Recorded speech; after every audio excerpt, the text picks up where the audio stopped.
Thank you for inviting me to address the conference today. I'm interested in doing research that helps organisations to protect and promote the well-being of their workers, and firefighters are really close to my heart. Today I'm going to be talking about my research on critical incident stress debriefing, and I hope that it will be useful as the conference and the panel thinks about ways to improve support to firefighters, both men and women, and other emergency services workers in future catastrophic events such as Black Saturday. Critical incident stress debriefing is a group process that's led by a mental health professional and supported by a peer.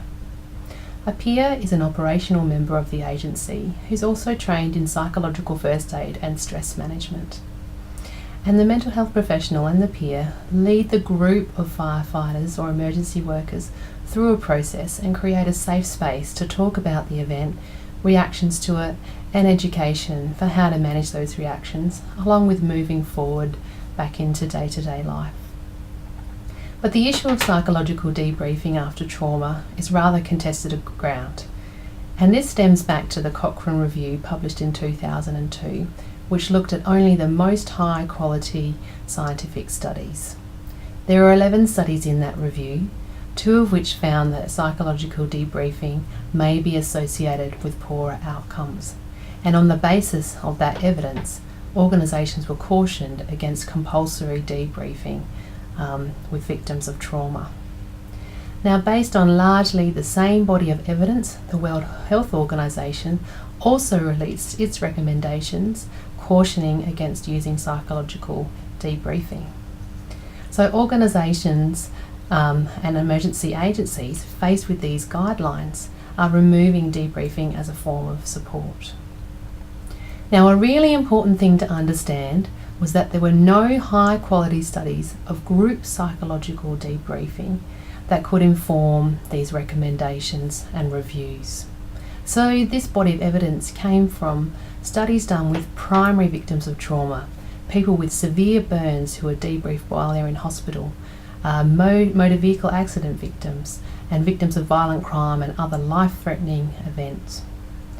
Now, the study I led, which was conducted within the South Australian Country Fire Service, actually represents the very first randomised controlled trial or gold standard study of group critical incident stress debriefing.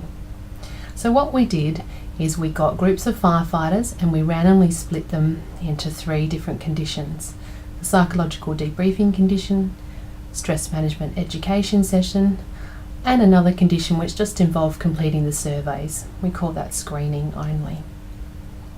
What we found, first and foremost, is that there was no evidence of harm from psychological debriefing in our research.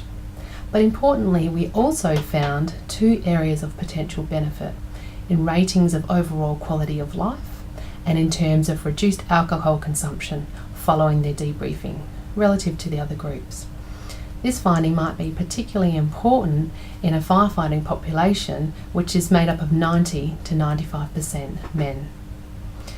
Now, this evidence has currently made it through the first stage of the process in the United Kingdom's National Institute of Clinical Excellence system.